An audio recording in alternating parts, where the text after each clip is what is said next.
Well, I was in private equity before I set Venture Founders up. Yes, these are the slides. And in about 2007, I don't know, crazily decided to go and set up a winery in Argentina, a vineyard in Argentina. So I've actually built and grown a business from scratch outside of Venture Founders, which I started in 2013. Thanks, Martin.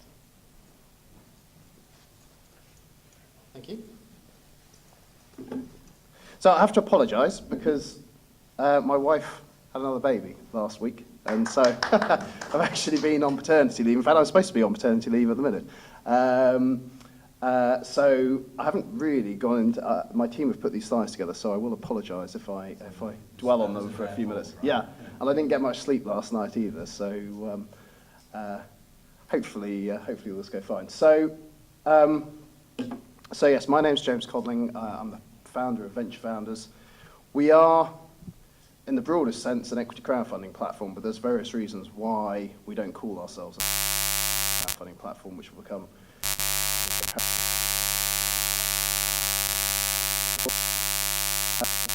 post-fund.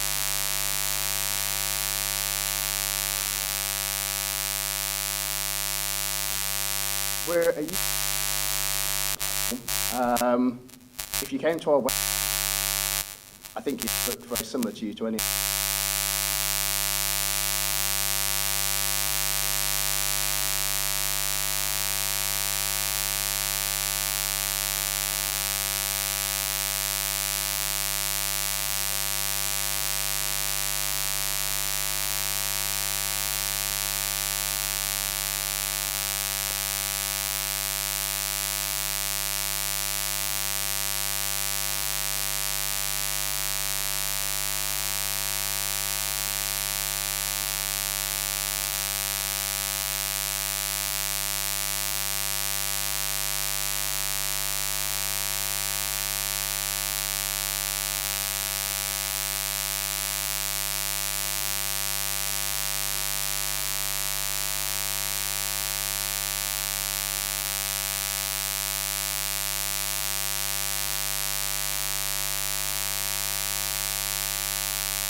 We typically work alongside angel networks and venture capital firms. As I said, anything from Super Seed all the way through to Series B, but we're looking for very supportive shareholders.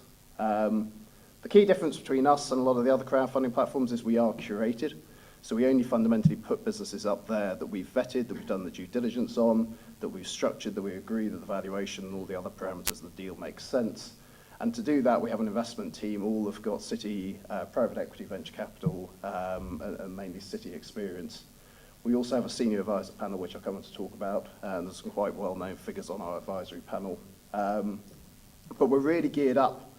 I mean, my whole background has been managing people's money and trying to deliver a return for my investors. Venture Founders is identical. We are and then post the fundraising process. And for our investors, then we get compensated accordingly. As I said, we use a nominee vehicle. Very important, I think, for companies to have one single point of shareholder reference. I think the crowd has a lot of benefits, and we've just heard of a few of those, but it can be an administrative nightmare for those companies. Use a single nominee. So it's not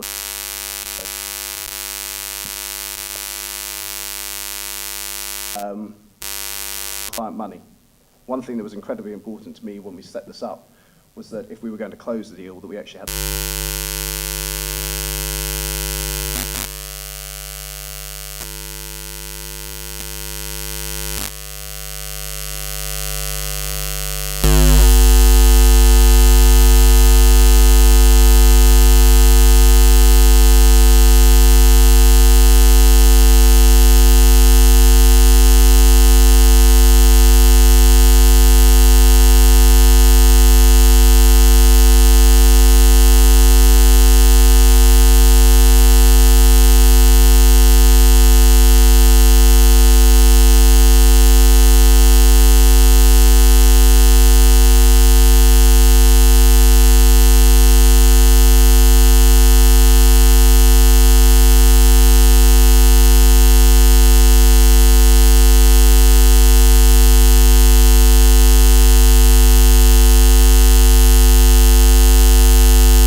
as I said, we do an awful lot of with venture capital firms.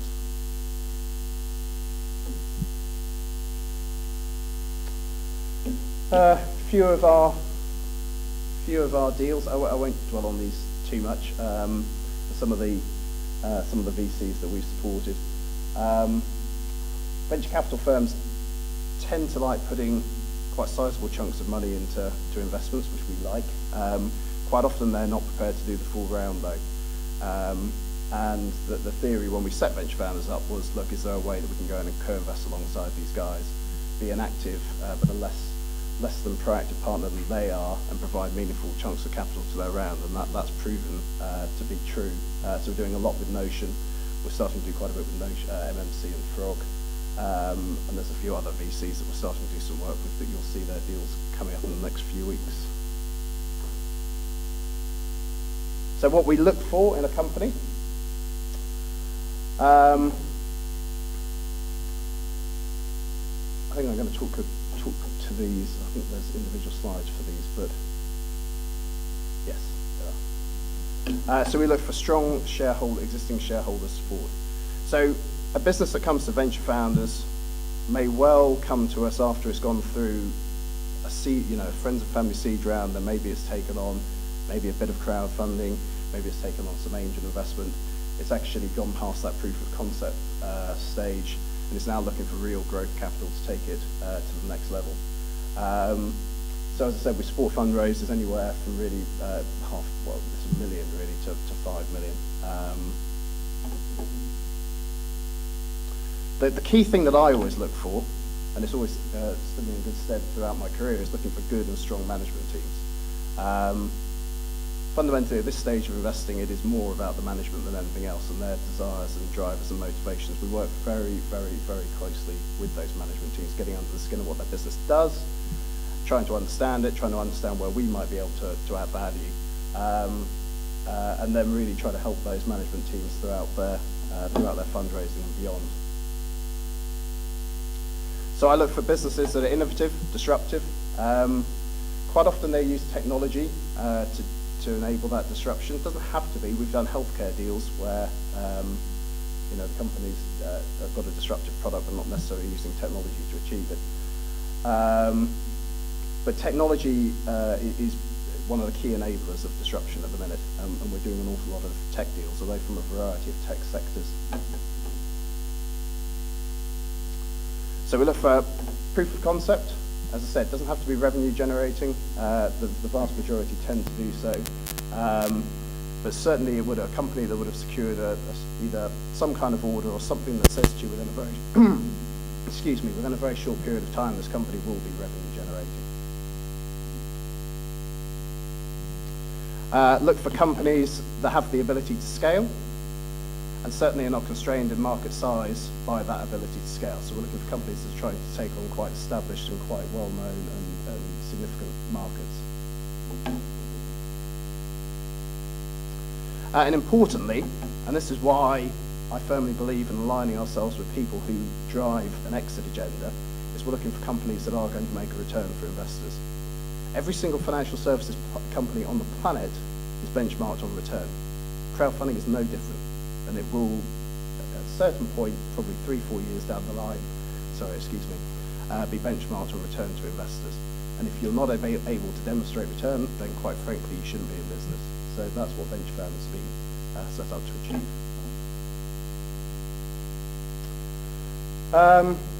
So I will talk about a few of these. So because I think it's important, because although in some ways you may well say you are a crowdfunding platform, but you don't sound like a crowdfunding platform. We do bring an awful lot of the benefits that crowdfunding does. So we take in a minimum investment of £1,000.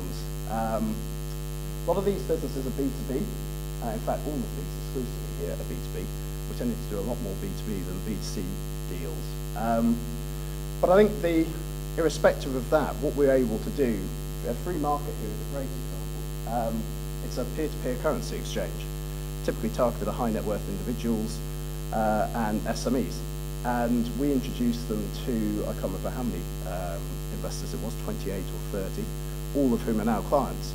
And actually, when you look at the volumes that they started to process as we were going through the fundraiser, kept ticking up and ticking up and ticking up, because the people that were investing in that deal and now they're clients that are transacting with them on a regular basis.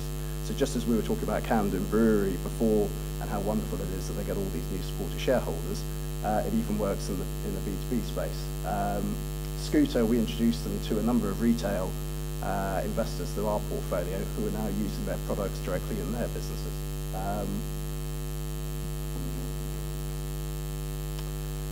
So we've even done Michelin-starred restaurants. I don't know if any of you have eaten at Taboo, but we did a fundraiser for them, which we closed a few weeks ago. But as I said, most of these are tech. I'd say exclusively these are all tech.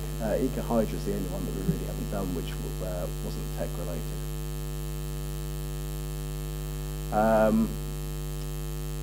I won't dwell too much on Hiring Hub. I think this is a great example of, this was one of our first deals. And again, it's another great example of a company that was growing. They needed capital to accelerate and expand their growth, which we did. We raised just over £425,000 for them ourselves. They benefited, I think we introduced them to 40 quite high net worth individuals, each of whom, well, a lot of those who had businesses that now use Hiring Hub as their recruitment platform of choice. The other thing I'd say about this company here is one thing that became abundantly apparent to us was that the corporate governance needed sorting out. So not only did we introduce them to an investor that put £100,000 into the deal, that investor is now their chairman, and there's a business leader up in Manchester who's significantly helping them to achieve their growth.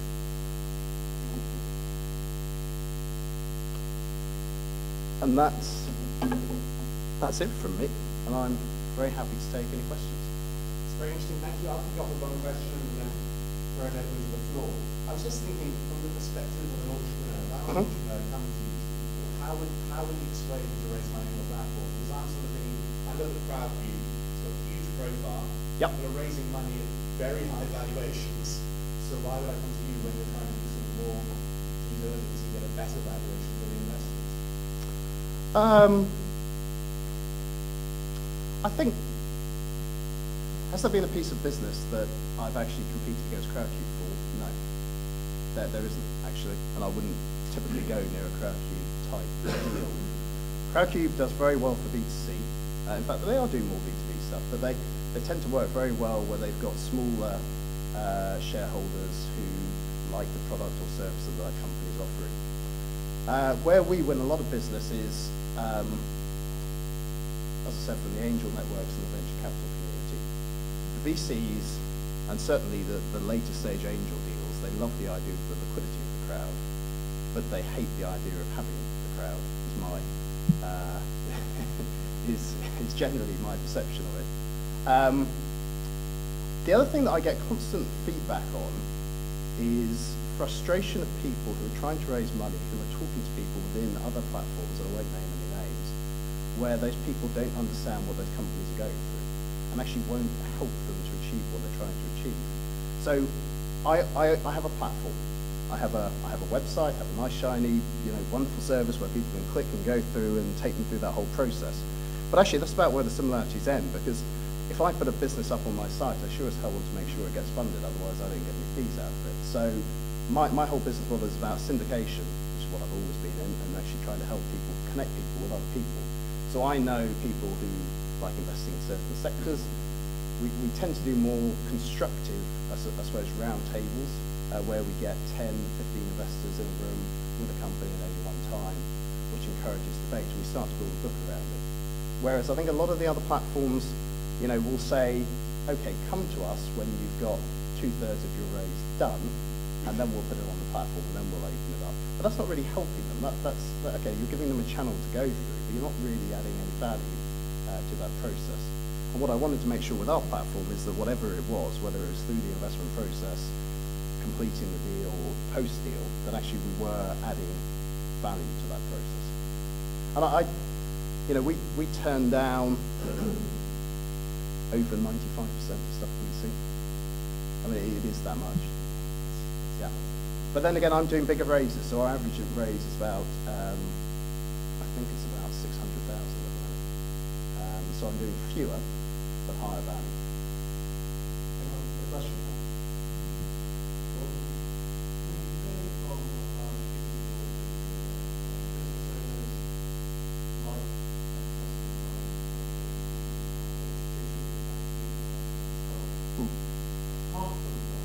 what would you say about